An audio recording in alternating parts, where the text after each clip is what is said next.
Janice, it would be helpful for me if you could actually Field the questions field, for you. or yeah, just pick who's Okay, gonna when I see a question, hand, because go I'm up, very far away from, I can't you see are. the names When on the I see the screen. hands go up, I will ask, I'll name the person and then they can speak. Great. That's the way we're gonna have to do it. So does anyone have a question to get us going? Because I have a couple of my own and I have a tendency to take over the Q&A period. So you don't want me to get going on mine. Anybody? We're still Comments are also good. good. Okay, well, I'm going to ask you something, Elaine. Sure.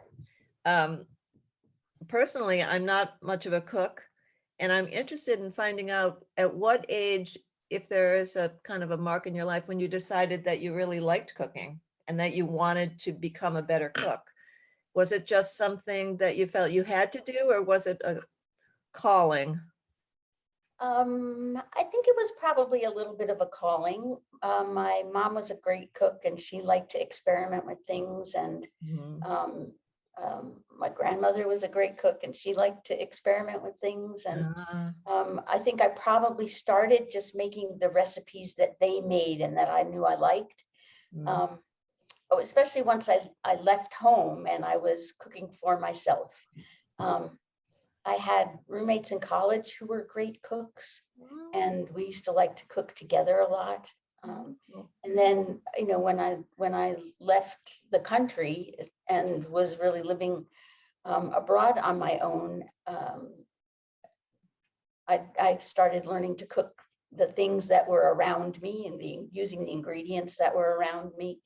And I've just always liked to do that. And it was always, my children, for example, never ate kid food.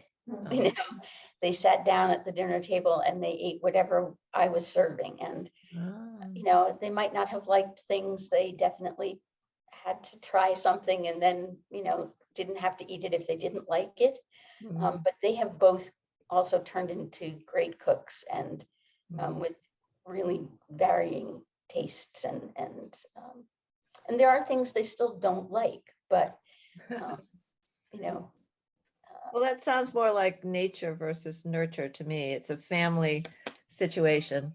My mom and grandmother both were meat and potatoes, Irish cooks, and that's what I am. I don't do a lot of experimenting, although I do like I like Mexican food, Italian food. So that's a little bit of a straying from the path. My husband Anyone said else he have didn't a eat garlic until he met me. Oh, really? That's so fun. Great. Freya, you have to take your mask off, I think, to ask your question, if you're safe. We can't hear you. I don't see that you're muted, but No, I'm not. there you go. Okay, there you go. Okay, turn off the speakers. Yeah, thank you all for showing up, and Elaine and the production crew for this. It's the first time I've seen it, and I really enjoyed it. I looked delicious, and I was curious, Elaine, you had mentioned that you did a lot of Indian cooking while you were in Japan, and I apologize, I'm still working, so I hope no one has asked this, but is Indian cuisine a popular, you know, dish in Japan? I thought that was interesting. I liked that. So there are, I mean, I lived in Tokyo for a long time, and Tokyo is like other big international cities, has restaurants of all variety. And typical of Japanese, when they try and do something like that, they have to do it exactly right. And so some of those restaurants are just amazing. But there happen to be, and there are, you know, immigrants in Tokyo, people from other places, just as there are in other big cities. There was a woman who happened to come to Japan with her husband. I think he had a job that brought them there. And she opened a restaurant, an Indian restaurant in Tokyo, and decided she didn't like the restaurant business. And she opened a cooking school instead. And she had an apartment, or the apartment where her cooking school was down the road from where Sony headquarters happened to be. And she would make in the mornings, she would just make up all kinds of lunches and put them on a little wheeling cart to Sony, and people would buy. It was like, the pre-food truck, okay. People would buy their lunches from her, and then in the afternoons she would come back and she would teach cooking classes. And it was just something I had always wanted to do. And as I did say in the video, I have an allergy to cilantro. So the idea of cooking Indian food or Mexican food, a lot of Chinese things use cilantro, just food that normally has cilantro in it, Thai food. If I know if I'm making it myself, I don't have to worry about that. Thank you. Well, I don't see anyone else's hand going up. Oh, there you go. There you go, Holly. I thought it was a really fun program, and the kitchen looked great. What was it like to work in that kitchen at the Chapel in the Pines? And what kind of stove was that? Was that an induction stove? Just a glass top electric. Electric. Yeah. And that has been a learning experience for me. I mean, I grew up with electric stoves, but really the minute I left home, I think I have been cooking on gas stoves forever. And only in the last couple of years have I gone back to living in a place where there was an electric stove. And it has been a challenge for me to learn how to make the things I am accustomed to making. I tend to cook a lot of things on very high heat for shorter periods of time. And that's hard to do on an electric stove because it doesn't cool down as fast. And even the new ones, the timing is just different. Interesting. Well, I'm going to piggyback on that question and ask you about your kitchen at home. Do you have a professional kitchen? I do not. Oh. I did,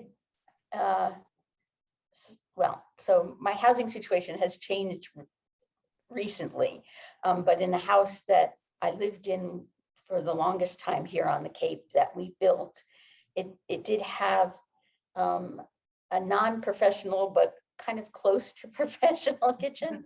I had designed it so that I had a gas stove and I had counter space that I wanted on either side of the stove, and a sink that I could fit large pots in and things of that nature that I'm hoping to be able to do again sometime in the next few years. Well, I think that's an interesting distinction between gas and electric stoves, because I do a lot of baking, and there's a distinct difference that you have to, I guess, just practice makes perfect. You have to adapt recipes for where you live, right? What your altitude is, what your stove is. Humidity, and it happens to be where you are, right? Yeah, interesting. Any other questions? Does anyone have any suggestions for programs they'd like to see in the future, or things that we could do better on our program as it is?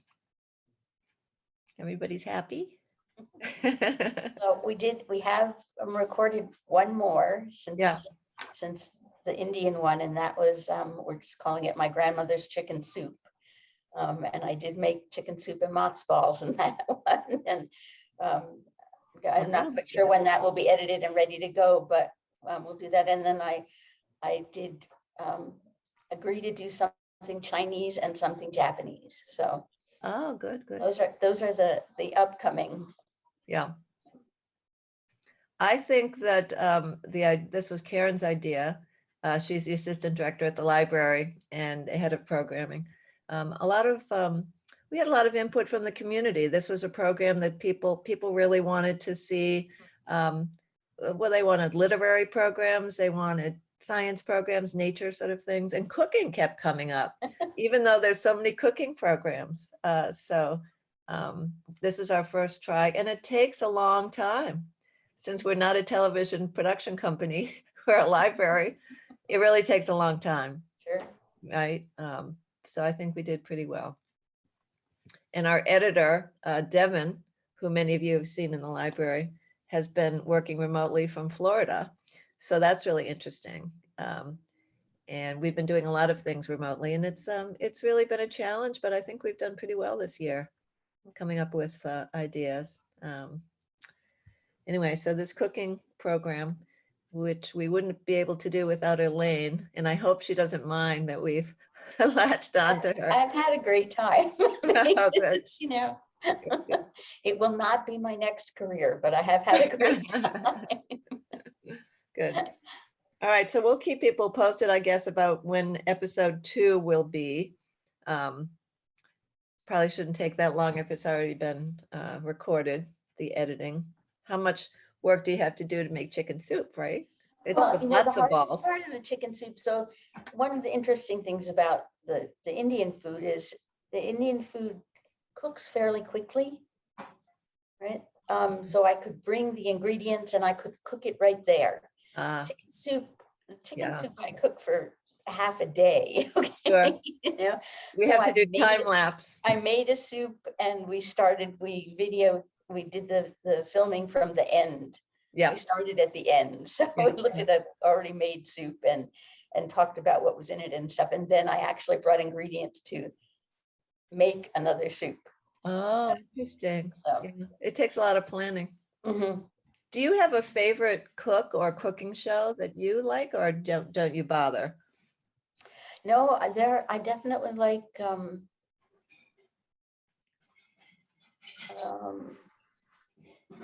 there's a woman named Patty who does a Mexican show. Oh, yeah, yeah, yeah. I've Right? seen her. I Yeah. can't think of what her last name is. Patty's Mexican Table. I really love, I like Yeah. her show a lot. Yeah, yeah, Um, yeah. Mexican food is wonderful. and I don't know what other cooking shows do I like to watch. You like Test Kitchen? I like Test Kitchen. Mhm. And I like Milk Street. I mean, he's gone on to do, and he's now doing a lot of international things, and that's been interesting. Mm-hmm.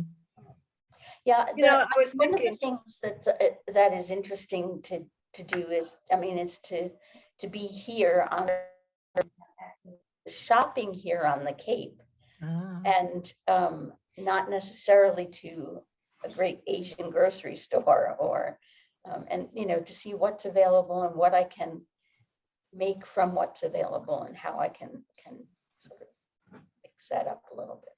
yeah, that is another interesting point.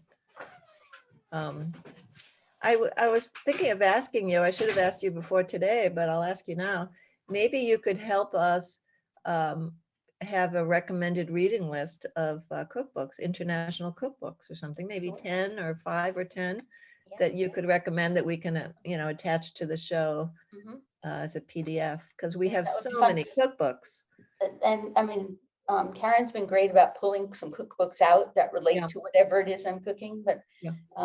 when we did our little practice run yesterday, there was an Indian cookbook that I had never seen, and I took it with me immediately.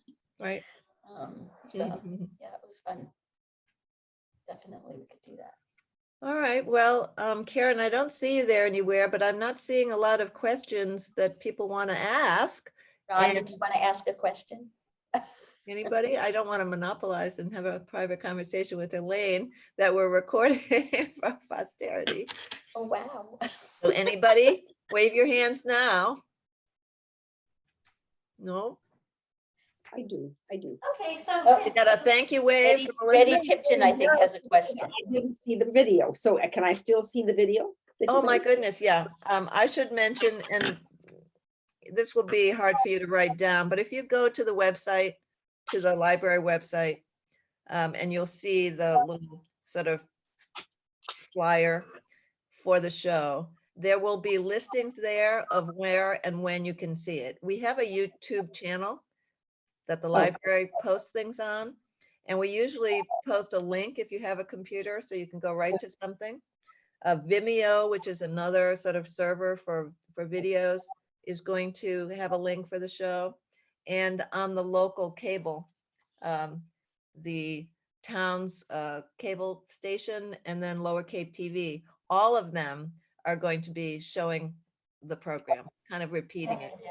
All right, so it's available. We'll make that pretty clear on the website. So on YouTube, you can see it anytime you want? Yes, no? Yes, yes. Okay. It premiered today, which is, it was sitting there with today's date as a premiere. So after that hour, 1 o'clock today, it's now available all the time and probably forever. So it'll always be there. Downloaded Chewy Decimal and got the YouTube too. So. I put the active link on the website, so you can just, but I could write it out. See, the numbers and things that follow the slash are kind of a random and kind of confusing. But if you have a pencil right now and you want to write down at least the Vimeo one, that's vimeo.com.